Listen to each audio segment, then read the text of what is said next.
हिंदू पौराणिक कथाओं की 5 सतियों में सावित्री एक वफादार और समर्पित पत्नी की छवि को दर्शाती है, जो अपने समर्पण और चतुर सोच के कारण अपने पति को यमलोक से वापस ला सकती थी।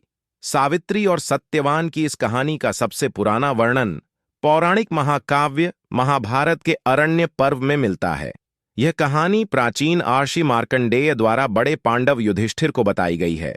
जब युधिष्ठिर मार्कंडेय से पूछते हैं कि क्या कभी कोई ऐसी स्त्री हुई है जिसकी भक्ति द्रौपदी के समान हो, तो मार्कंडेय इस कहानी का उत्तर देते हुए कहते हैं, एक बार की बात है, अश्वपति नाम का एक राजा था जिसने मद्र के महान और गौरवशाली राज्य पर शासन किया था।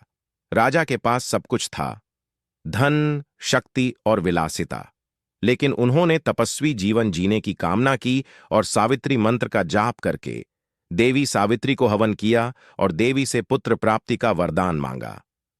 अंत में कई वर्षों के बाद प्रार्थना से प्रसन्न होकर देवी सावित्री प्रकट हुईं और उन्हें वरदान दिया, उनकी जल्द ही एक बेटी होगी। संतान की प्राप्ति से राजा हर्षित हुआ। जब उनकी बेटी का जन्म हुआ तो राजा और उनका पूरा राज्य प्रसन्न था और देवी के सम्मान में सावित्री का नाम रखा। भक्ति और वैराग्य से जन्मी सावित्री ने बचपन में सादगी और दिव्यता को धारण किया और एक सुंदर युवती के रूप में विकसित हुईं।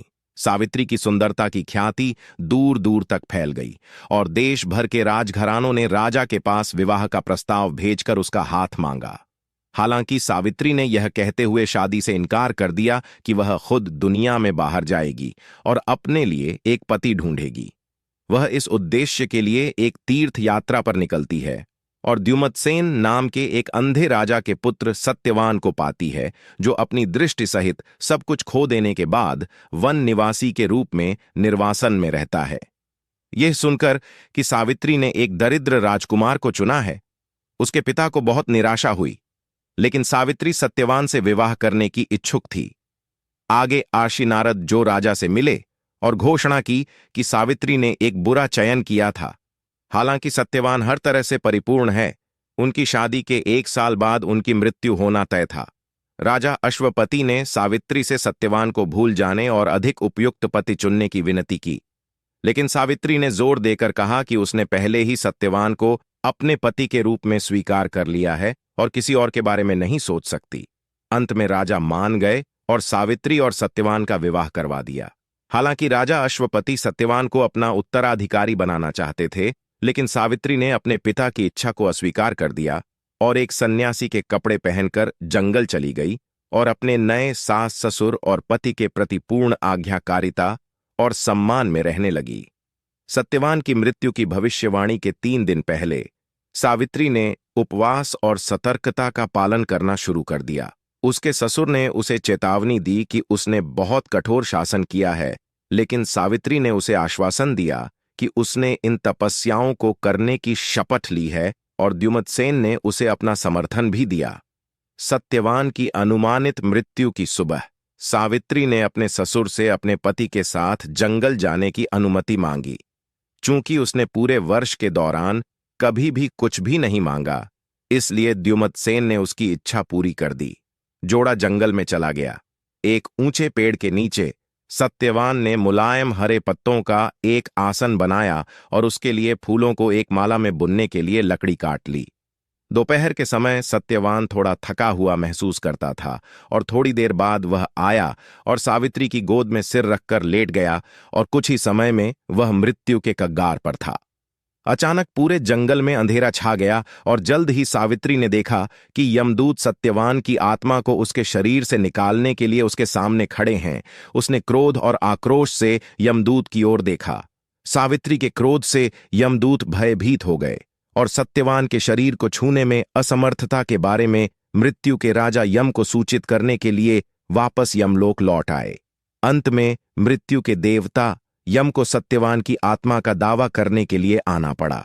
यम ने सावित्री को आश्वस्त किया कि मृत्यु एक प्राकृतिक घटना है और कोई भी इससे बच नहीं सकता। आत्माओं को ले जाना उसके काम का एक हिस्सा है और सावित्री से शरीर छोड़ने का अनुरोध किया ताकि वह आत्मा को अपने साथ ले जा सके। सावित्री मान गई और यम सत्यवान की आत्मा को अपने साथ ले गए और यमलोक की ओर चल दिए। जब यम जाने वाले थे सावित्री उनके पीछे चल पड़ी। यम से विनती की कि वह उसे भी अपने साथ मृतकों की भूमि यमलोक ले जाए या सत्यवान का जीवन वापस दे। यम ने उत्तर दिया कि वह उसे यमलोक नहीं ले जा सकते क्योंकि अभी उसका समय नहीं आया है। उन्होंने सावित्री को अपने घर वापस जाने की सलाह दी और सत्यवान के जीवन को छोड़कर उसे कोई भी वरदान देने की पेशकश की। उसने सबसे पहले अपने ससुर के लिए दृष्टि और राज्य की बहाली के लिए कहा। यम ने वरदान दिया और यमलोक की ओर चल पड़े। सावित्री लौटने के बजाय यम के पीछे पीछे चलती रही। यह देखकर यम ने सावित्री को वापस लौटने और अपने घर लौटने के लिए मनाने की कोशिश की। सावित्री ने धर्म के प्रति आज्ञाकारिता के लिए यमराज की प्रशंसा की। यम उसके अच्छे आचरण से प्रभावित हुए। उससे प्रभावित होकर यम ने सत्यवान के जीवन को छोड़कर उसे एक और वरदान दिया। उसने अपने पिता के लिए 100 पुत्र मांगे। यम ने वरदान दिया और फिर से यमलोक की ओर चल पड़े। सावित्री अब भी लौटने के बजाय उसके पीछे पीछे चलती रही। अभी भी उनका पीछा कर रही थी। सावित्री की इस हरकत से वह चिढ़ गया और उसे चेतावनी दी कि वह जो कर रही है वह प्रकृति के खिलाफ है और उसे तुरंत लौट जाना चाहिए। सावित्री ने यम की प्रशंसा की क्योंकि वह धर्म के राजा हैं और वापसी की उम्मीद के बिना प्रकृति के सिद्धांतों का पालन करने के उनके दृढ़ संकल्प के लिए। यम उसकी स्तुति से प्रभावित हुए और साथ ही यमलोक के दरवाजे तक उसका पीछा करने से काफी नाराज भी हुए। उसने उसे तुरंत लौटने के वादे के साथ अंतिम वरदान दिया। उसने अपने लिए 100 पुत्र मांगे। व्याकुलता से बाहर यम ने वरदान दिया। सावित्री ने तुरंत यमराज से पूछा कि सत्यवान के बिना वह 100 पुत्रों को कैसे जन्म दे सकती है। वह एक सती है और अपने पति के अलावा किसी अन्य पुरुष के बच्चे को जन्म नहीं दे सकती। इससे यम के लिए दुविधा पैदा हो गई और उन्होंने सत्यवान को जीवन प्रदान किया और सावित्री के जीवन को शाश्वत सुख का आशीर्वाद दिया। सत्यवान ऐसे उठा जैसे गहरी नींद में सो गया हो। इस बीच सावित्री और सत्यवान के लौटने से पहले ही द्युमत सेन ने अपनी दृष्टि वापस पा ली। सावित्री अपने सास ससुर, पति और एकत्रित तपस्वियों को कहानी सुनाती है। जैसा कि उन्होंने उसकी प्रशंसा की, द्युमत सेन के मंत्री उसके सूदखोर की मृत्यु की खबर लेकर पहुंचे। राजा और उसका दल अपने राज्य में लौट आया। तभी से सावित्री को हमेशा एक आदर्श महिला के रूप में पूजा जाने लगा, जिसने अपने पति के जीवन और धन को वापस पाने के लिए अपनी बुद्धि का इस्तेमाल किया। उनका प्यार, दिव्यता और दृढ़ संकल्प भारत की महिलाओं के लिए हमेशा प्रेरक तत्व रहे हैं। उसने एक कुलीन युवक को अपने पति के रूप में चुना, यह जानते हुए कि उसके पास रहने के लिए केवल 1 वर्ष था, और उसने पूरे विश्वास के साथ उससे शादी की। यहां तक कि मृत्यु के देवता को भी समर्पण करना पड़ा और उसके प्रेम और भक्ति के आगे झुकना पड़ा।